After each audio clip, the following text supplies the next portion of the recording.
ኢራን ለጦርነቱ ዝግጁ ነን፣ ለጦርነቱ በሙሉ ተዘጋጅተናል፣ አሜሪካና አጋሮቿን ከመፋለም በጭራሽ አንፈራም፣ እነሱን ከመፋለምም አንዲት ስንዝር አናፈገፍግም።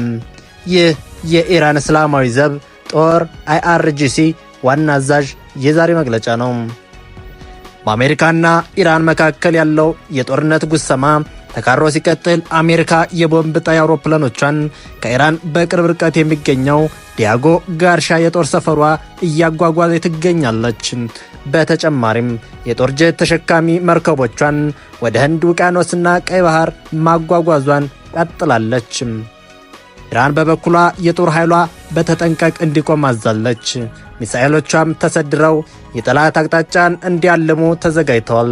በዛሬው ዕለት የኢራን እስላማዊ ዘብ ሰራዊት IRGC አየር ኃይል ለየትኛውም ማጥቃትና መከላከል በተጠንቀቅ እንዲቆም ታዟል።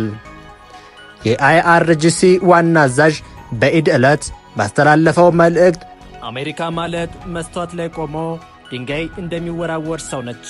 አሜሪካ ወደኛ ስትወረውር የቆመችበትን መስታወት እንሰባብረዋለን ማለቱ ይታወሳል።